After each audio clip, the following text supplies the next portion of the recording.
Good Thursday, everyone, and welcome to this edition of Conversations Daily News. I'm your host, Cyrus Webb. Glad you all could join us once again. Well, we made it over the hump, and we're in the home stretch toward the weekend.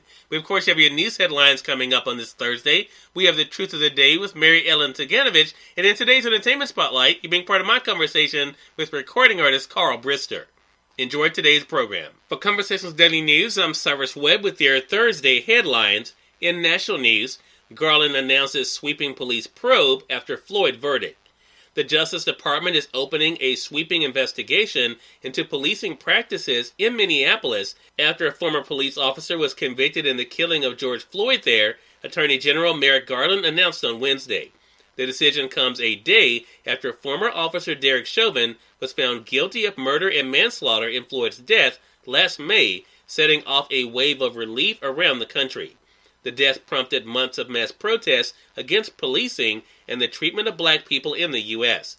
The Justice Department was already investigating whether Chauvin and the other officers involved in Floyd's death violated his civil rights. Yesterday's verdict in the state criminal trial does not address potentially systematic police issues in Minneapolis, Garland said on Wednesday.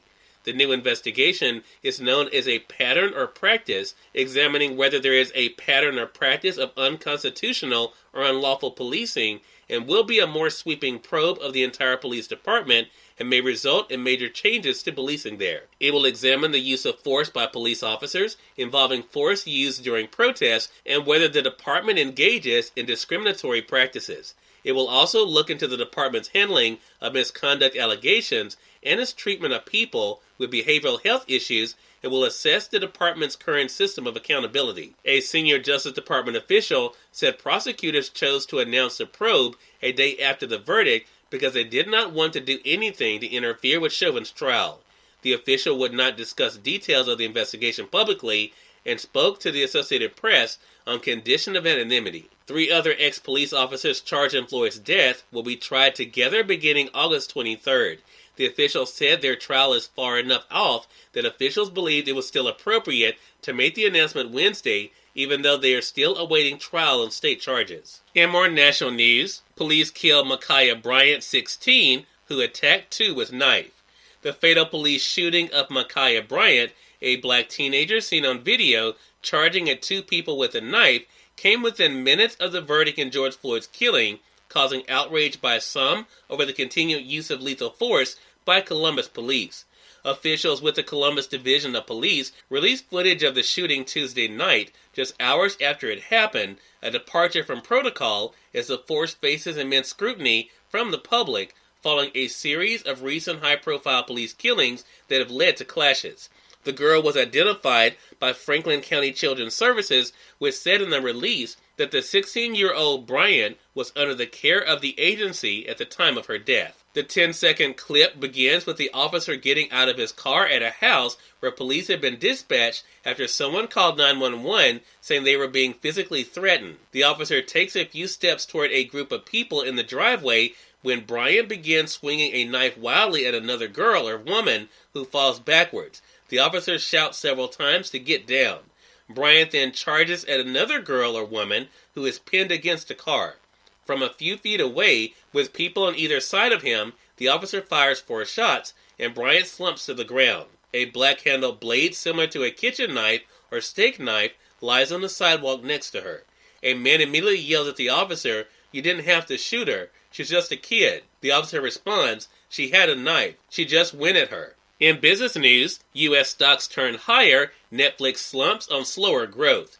Stocks were closing mostly higher in the afternoon trading Wednesday as investors continued to work through company earnings reports and closely watched the bond market. Healthcare stocks helped lead the broader market higher after several companies reported solid financial results. The gains were shared broadly, with industrial companies, banks, and technology companies also lifting the market. Only communications and utility stocks were lower. Netflix slumped 7% for the biggest decline in the S&P 500. The video streaming pioneer disappointed investors with its latest report on subscriber additions, which came in below its own forecast.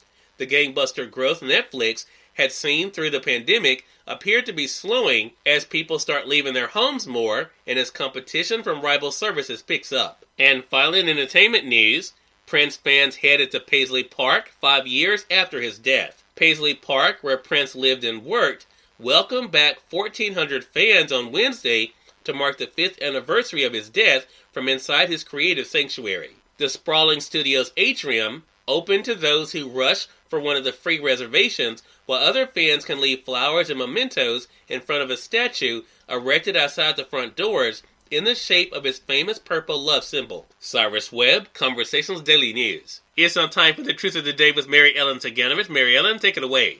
Hi, this is Mary Ellen with your Truth of the Day. Choose to have peace of mind. Just like happiness, when you choose to have peace of mind, it is yours. Your mind is like an open field with all your thoughts running through it, thoughts you want and thoughts you don't want, all scampering to get your attention.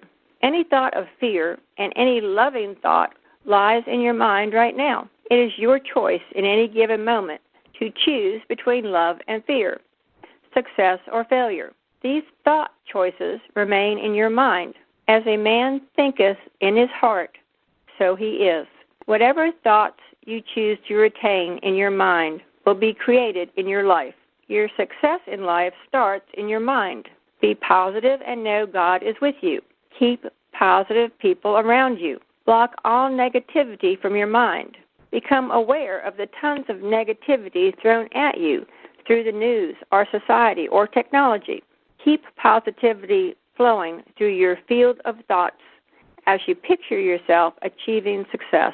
Today, achieve success in life by cultivating a positive attitude through your thoughts and your faith. And remember, enjoy your day. Recording artist Carl Brister is featured in today's Entertainment Spotlight, right here on Conversations Daily News. For Conversations Daily News, I'm Cyrus Webb with the Entertainment Spotlight. It was 9 years ago when recording artist Carl Brister first appeared on Conversations Live, the radio show. As he prepares to release new music this week, he rejoined me on the program to talk about life since then. Here's a bit of that conversation. 9 years. I want to actually share something because you actually appeared in Conversations magazine that same year, and what you said to me that year was this: I am humbled to be recognized for the gift, but I give attention to where the gift comes from. So I want to ask you now, 9 years later, do you think that is still the key to your success, the fact that you have recognized that God has given this to you? Yes, absolutely. Because you know where the gift comes from, you're really, really careful with how it's used, when it's used, and what it's used for, Yeah. And I've tried to be really, really sensitive with that and do and say and sing about what I feel compelled to sing and create my music around. So what has it been like for you, Carl, then over the past decade, let's say, to see how not only your career has grown, but the reach and the importance of the message has grown too? Well, I think the major thing is that I think when we first talked, I was just becoming a dad, and I'm 9 years in now. So I got some experience under my belt, and that has really shaped my vision and view of the world and what's happening in the world, and what that means for our generation and next generation. And I think it's really coming out in the music that I'm creating. Cyrus Webb, Conversations Daily News. We thank you all for tuning in to this edition of Conversations Daily News. We'll be back with you guys on tomorrow to wrap up this week. Until then, I'm your host, Cyrus Webb, saying as always, enjoy your day, enjoy your life, enjoy your world. Thank you all for choosing Conversations Daily News today. Let's make it a great one.